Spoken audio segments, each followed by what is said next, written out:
Siapa namanya, Ayah? Muhammad. Muhammad? Iya, aku akan menamainya Muhammad. Artinya yang terpuji.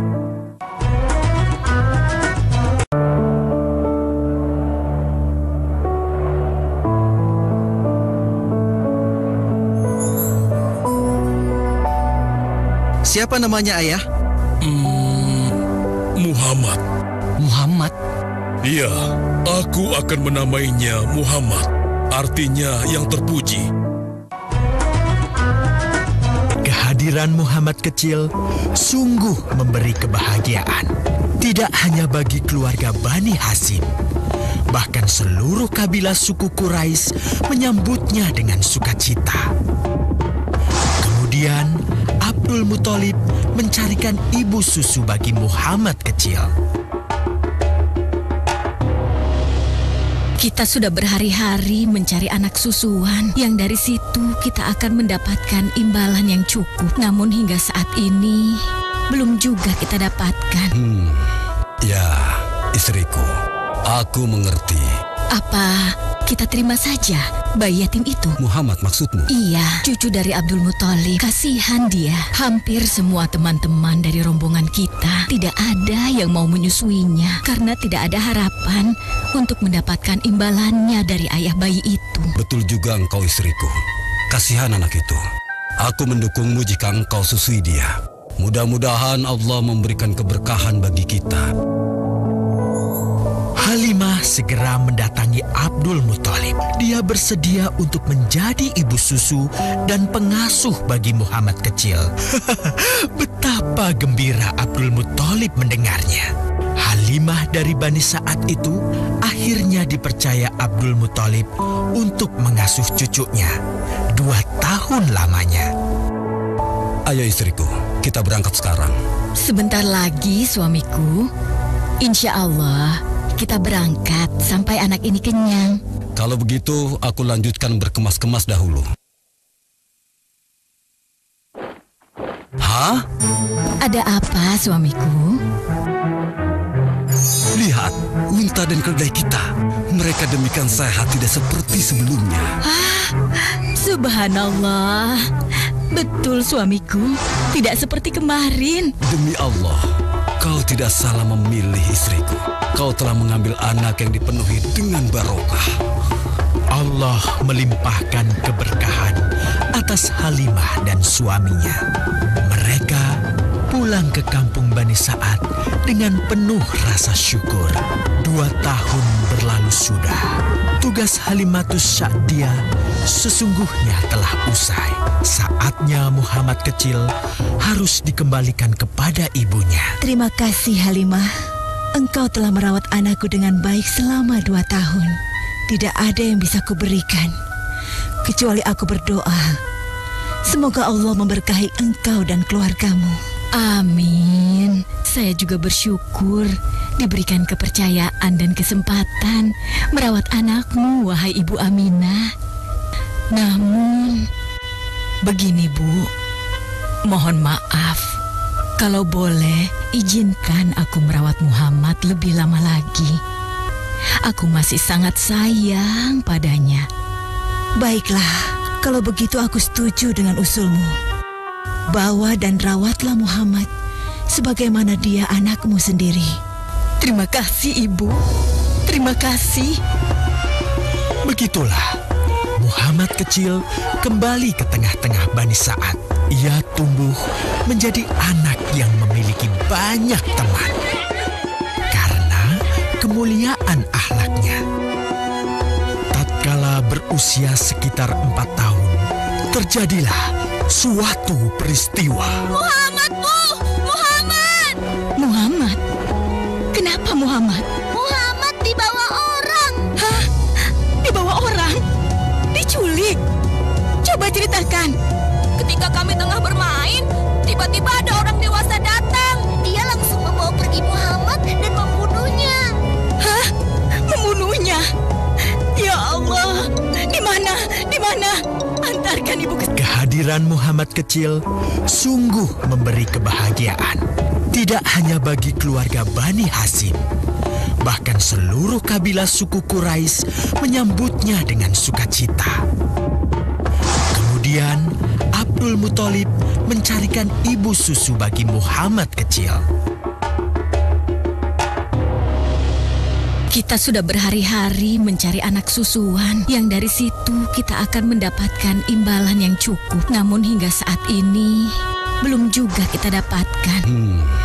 Ya, istriku, aku mengerti. Apa kita terima saja bayi yatim itu? Muhammad maksudmu? Iya, cucu dari Abdul Muthalib. Kasihan dia. Hampir semua teman-teman dari rombongan kita tidak ada yang mau menyusuinya karena tidak ada harapan untuk mendapatkan imbalannya dari ayah bayi itu. Betul juga engkau istriku. Kasihan anak itu. Aku mendukungmu jika engkau susui dia. Mudah-mudahan Allah memberikan keberkahan bagi kita. Halimah segera mendatangi Abdul Muthalib. Dia bersedia untuk menjadi ibu susu dan pengasuh bagi Muhammad kecil. Betapa gembira Abdul Muthalib mendengarnya. Halimah dari Bani Sa'ad itu akhirnya dipercaya Abdul Muthalib untuk mengasuh cucunya 2 tahun lamanya. Ayo istriku, kita berangkat sekarang. Sebentar lagi suamiku. Insya Allah kita berangkat sampai anak ini kenyang. Kalau begitu, aku lanjutkan berkemas-kemas dahulu. Hah? Ada apa suamiku? Lihat, unta dan keledai kita. Mereka demikian sehat, tidak seperti sebelumnya. Subhanallah. Betul suamiku, tidak seperti kemarin. Demi Allah, kau tidak salah memilih istriku. Kau telah mengambil anak yang dipenuhi dengan barokah. Allah melimpahkan keberkahan atas Halimah dan suaminya. Mereka pulang ke kampung Bani Sa'ad dengan penuh rasa syukur. 2 tahun berlalu sudah. Tugas Halimatus Sa'diyah sesungguhnya telah usai. Saatnya Muhammad kecil harus dikembalikan kepada ibunya. Terima kasih Halimah. Engkau telah merawat anakku dengan baik selama 2 tahun. Tidak ada yang bisa kuberikan kecuali aku berdoa. Semoga Allah memberkahi engkau dan keluargamu. Amin. Saya juga bersyukur diberikan kepercayaan dan kesempatan merawat anakmu, wahai Ibu Aminah. Namun, begini Bu, mohon maaf. Kalau boleh, izinkan aku merawat Muhammad lebih lama lagi. Aku masih sangat sayang padanya. Baiklah, kalau begitu aku setuju dengan usulmu. Bawa dan rawatlah Muhammad sebagaimana dia anakmu sendiri. Terima kasih Ibu. Terima kasih. Begitulah, Muhammad kecil kembali ke tengah-tengah Bani Sa'ad. Ia tumbuh menjadi anak yang memiliki banyak teman karena kemuliaan akhlaknya. Tatkala berusia sekitar 4 tahun, terjadilah suatu peristiwa. Muhammad, Bu! Muhammad! Muhammad? Kenapa Muhammad? Muhammad dibawa orang. Hah? Dibawa orang? Diculik? Coba ceritakan. Ketika kami tengah bermain, tiba-tiba ada orang dewasa datang. Dia langsung membawa pergi Muhammad dan membunuhnya. Hah? Membunuhnya? Ya Allah, di mana? Di mana? Antarkan ibu ke... Dengan perasaan cemas, Halimah bergegas menuju tempat itu. Dan dilihatnya, Muhammad kecil tengah terduduk. Muhammad, apa yang terjadi denganmu? Dengan sangat tenang dan jelas, Muhammad kecil menceritakan apa yang telah terjadi. Bahwa seseorang telah membelah dadanya, mengambil hatinya, kemudian mencucinya dan mengembalikannya lagi ke tempatnya semula. Maka sesungguhnya yang datang itu adalah malaikat Jibril.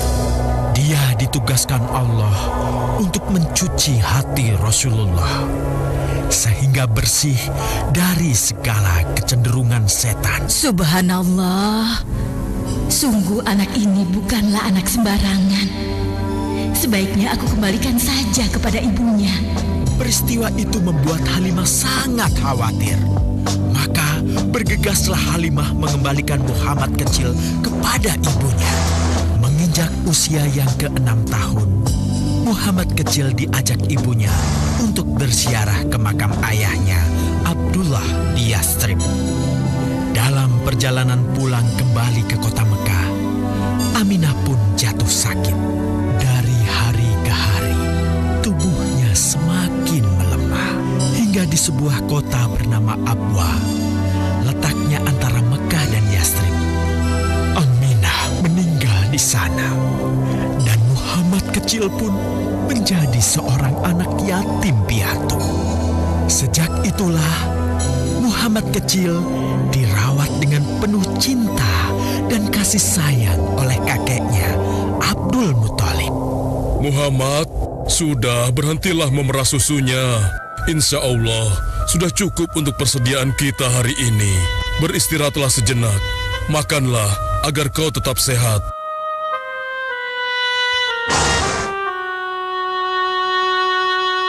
Ya Allah, betapa mulia akhlak cucuku ini.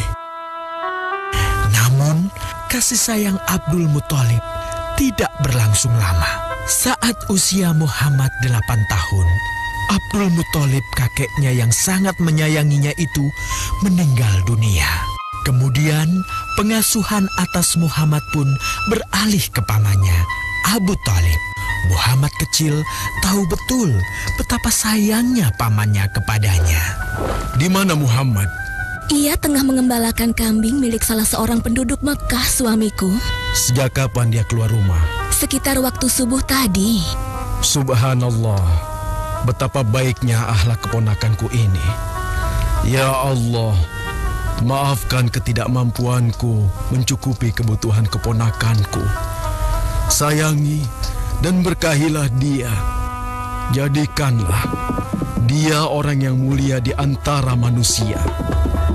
Hingga saat usia Muhammad menginjak 12 tahun, pamannya Abu Thalib mengajaknya berdagang ke Syam. Sampailah mereka di satu daerah bernama Busra.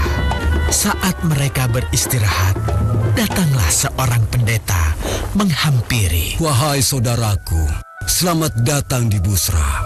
Tampaknya kalian bukan orang sini. Dari manakah kalian berasal? Terima kasih saudaraku. Kami datang dari Mekah. Lalu, siapakah gerangan anak ini? Ini adalah keponakanku. Muhammad namanya. Apakah engkau bertanggung jawab atasnya, Tuan? Ya. Kemana ayahnya? Ayahnya sudah meninggal sejak ia masih dalam kandungan. Oh, apakah kini dia yatim piatu? Benar. Aku sungguh beruntung bertemu dengannya. Beruntung? Beruntung apa? Sungguh, keponakanmu ini adalah orang yang sangat istimewa. Oh ya? Ya, dia adalah seorang nabi, seorang utusan Allah. Bagaimana kau tahu hal itu? Aku tahu karena aku seorang pendeta. Dan berita kedatangan dia sebagai seorang utusan Allah sudah disampaikan di dalam Injil.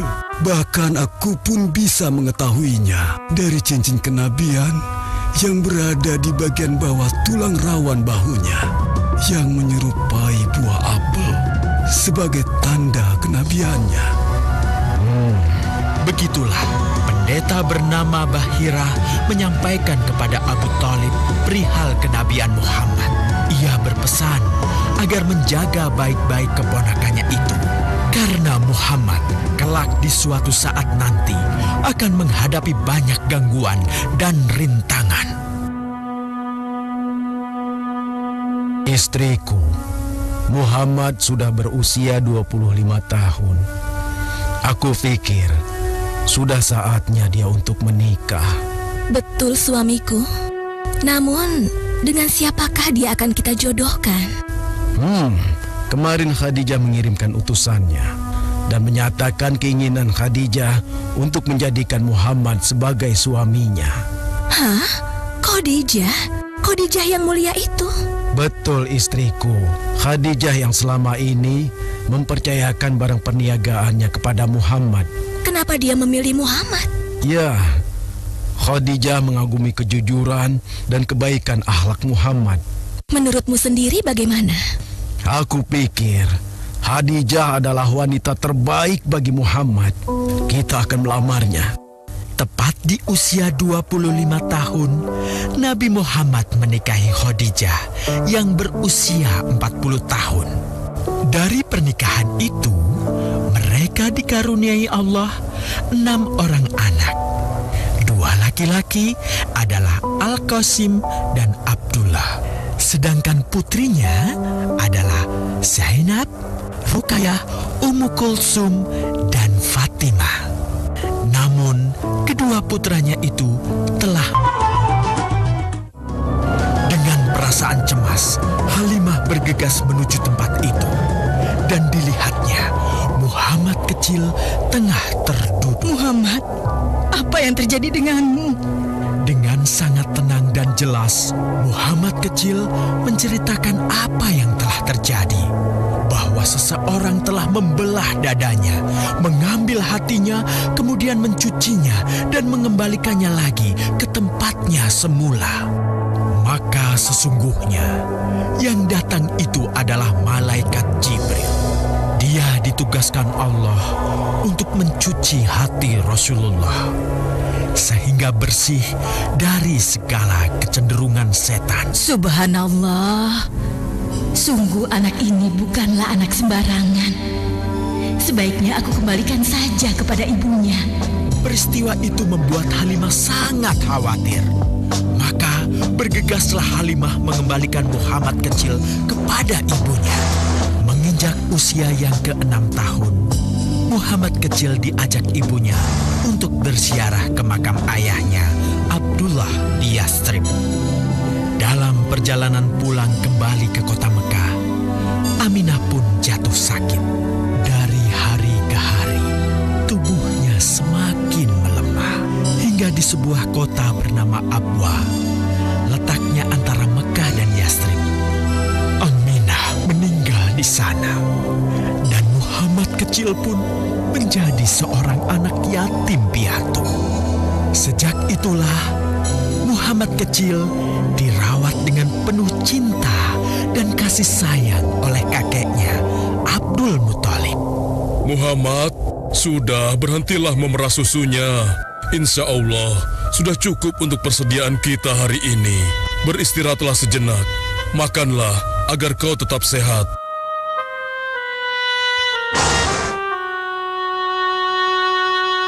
Ya Allah, betapa mulia akhlak cucuku ini.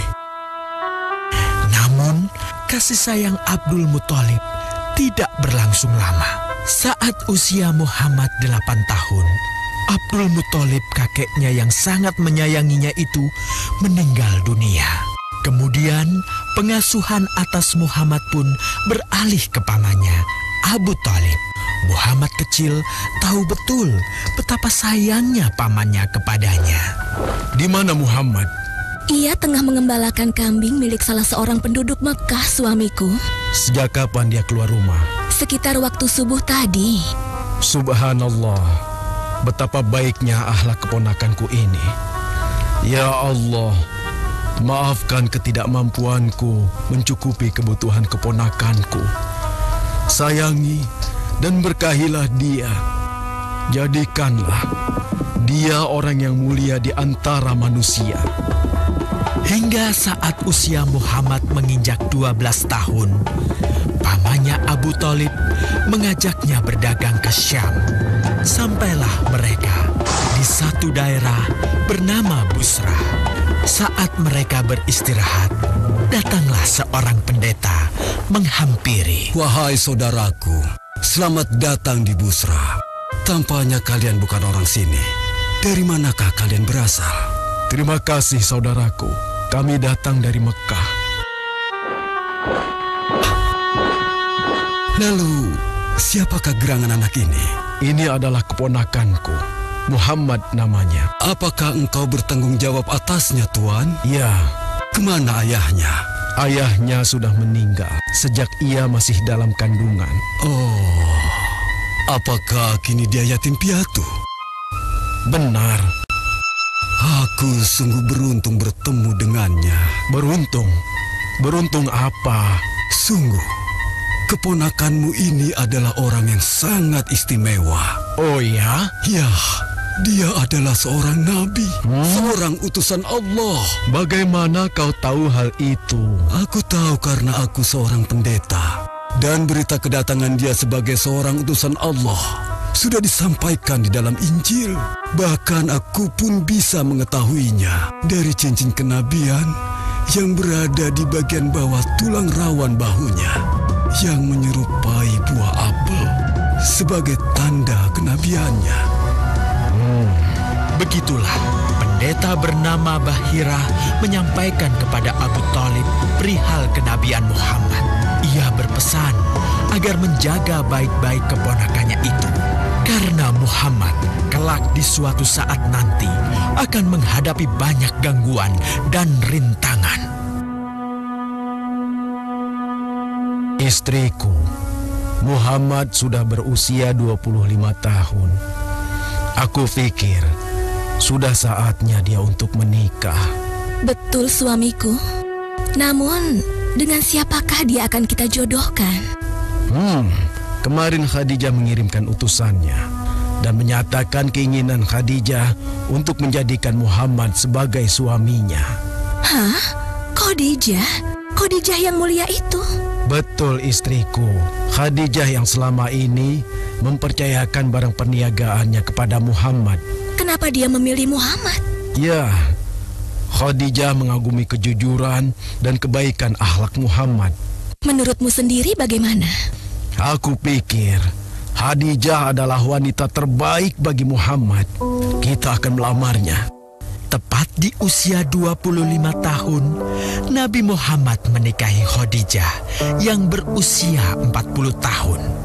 Dari pernikahan itu, mereka dikaruniai Allah 6 orang anak. 2 laki-laki adalah Al-Qasim dan Abdullah. Sedangkan putrinya adalah Zainab, Ruqayyah, Ummu Kulsum, dan Fatimah. Namun, kedua putranya itu telah tikah. Terjadilah banjir besar di kota Mekah. Kabilah-kabilah di kota Mekah pun bergotong royong membangun kembali Ka'bah. Setelah pembangunannya selesai, terjadilah perselisihan antara pemuka kabilah tentang siapakah yang paling pantas meletakkan Hajar Aswad di Ka'bah. Abu Thalib, apa yang harus kita lakukan? Kita sudah bicarakan hal ini selama 5 hari, namun tidak ada titik temu. Aku khawatir akan terjadi pertumpahan darah. Sudah, begini saja. Kita sepakati bahwa masalah ini kita serahkan kepada takdir terbaik. Lihat pintu masuk Ka'bah itu. Siapapun yang pertama kali akan melewati pintu itu, dan siapapun dia, kita tidak boleh menolaknya. Setuju? Aku juga setuju. Baiklah, aku setuju. Aku juga setuju. Baiklah, kita perhatikan bersama.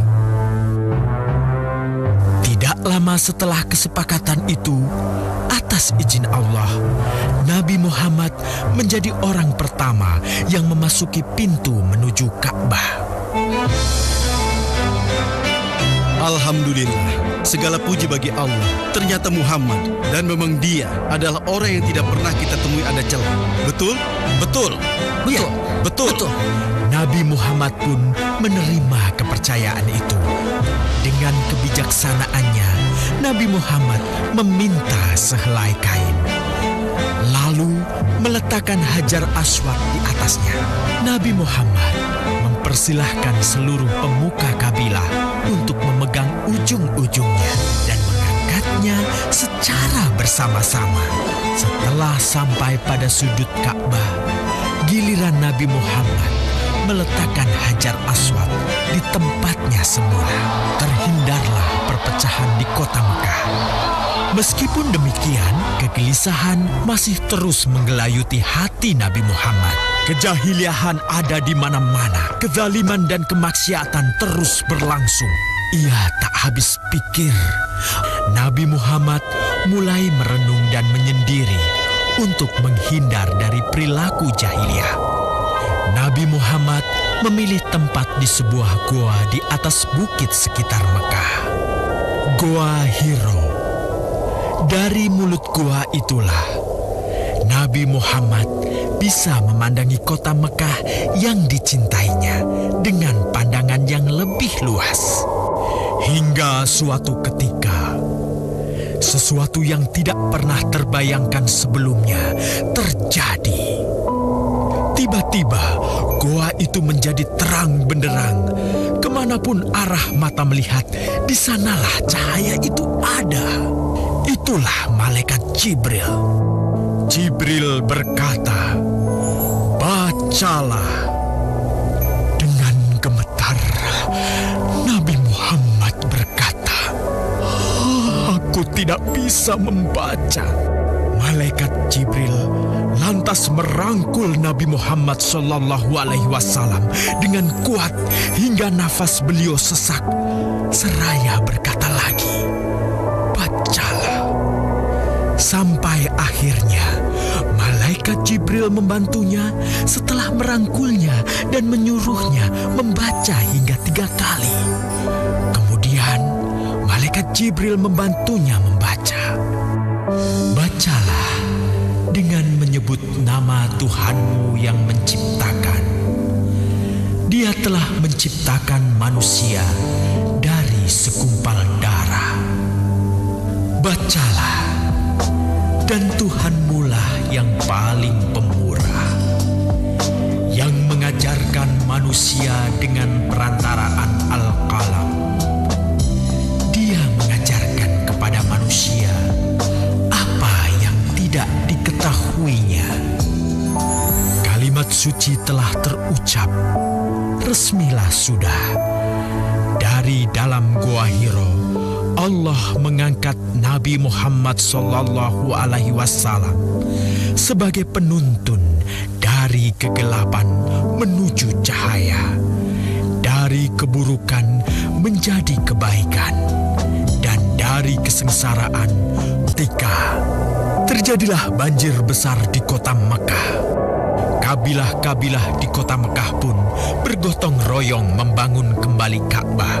Setelah pembangunannya selesai, terjadilah perselisihan antara pemuka kabilah tentang siapakah yang paling pantas meletakkan Hajar Aswad di Ka'bah. Abu Thalib, apa yang harus kita lakukan? Kita sudah bicarakan hal ini selama 5 hari, namun tidak ada titik temu. Aku khawatir akan terjadi pertumpahan darah. Sudah, begini saja. Kita sepakati bahwa masalah ini kita serahkan kepada takdir terbaik. Lihat pintu masuk Ka'bah itu. Siapapun yang pertama kali akan melewati pintu itu, dan siapapun dia, kita tidak boleh menolaknya. Setuju? Aku juga setuju. Baiklah, aku setuju. Aku juga setuju. Baiklah, kita perhatikan bersama. Tidak lama setelah kesepakatan itu, atas izin Allah, Nabi Muhammad menjadi orang pertama yang memasuki pintu menuju Ka'bah. Alhamdulillah, segala puji bagi Allah. Ternyata Muhammad, dan memang dia adalah orang yang tidak pernah kita temui ada celah. Betul? Betul. Ya, Betul. Nabi Muhammad pun menerima kepercayaan itu. Dengan kebijaksanaannya, Nabi Muhammad meminta sehelai kain, lalu meletakkan Hajar Aswad di atasnya. Nabi Muhammad mempersilahkan seluruh pemuka kabilah untuk memegang ujung-ujungnya dan mengangkatnya secara bersama-sama. Setelah sampai pada sudut Ka'bah, giliran Nabi Muhammad meletakkan Hajar Aswad di tempatnya semula. Terhindarlah perpecahan di kota Mekah. Meskipun demikian, kegelisahan masih terus menggelayuti hati Nabi Muhammad. Kejahiliahan ada di mana-mana. Kezaliman dan kemaksiatan terus berlangsung. Ia tak habis pikir. Nabi Muhammad mulai merenung dan menyendiri untuk menghindar dari perilaku jahiliyah. Nabi Muhammad memilih tempat di sebuah goa di atas bukit sekitar Mekah. Goa Hiro. Dari mulut goa itulah Nabi Muhammad bisa memandangi kota Mekah yang dicintainya dengan pandangan yang lebih luas. Hingga suatu ketika, sesuatu yang tidak pernah terbayangkan sebelumnya terjadi. Tiba-tiba, goa itu menjadi terang benderang. Kemanapun arah mata melihat, di sanalah cahaya itu ada. Itulah malaikat Jibril. Jibril berkata, "Bacalah." Dengan gemetar, Nabi Muhammad berkata, "Aku tidak bisa membaca." Malaikat Jibril lantas merangkul Nabi Muhammad SAW dengan kuat hingga nafas beliau sesak. Seraya berkata lagi, "Bacalah." Sampai akhirnya malaikat Jibril membantunya setelah merangkulnya dan menyuruhnya membaca hingga 3 kali. Kemudian malaikat Jibril membantunya membaca. "Bacalah dengan menyebut nama Tuhanmu yang menciptakan. Dia telah menciptakan manusia dari segumpal darah. Bacalah, dan Tuhanmu lah yang paling pemurah, yang mengajarkan manusia dengan perantaraan Al-Qalam. Dia mengajarkan kepada manusia apa yang tidak diketahuinya." Kalimat suci telah terucap. Resmilah sudah. Dari dalam Gua Hiro, Allah mengangkat Nabi Muhammad SAW sebagai penuntun dari kegelapan menuju cahaya, dari keburukan menjadi kebaikan, dan dari kesengsaraan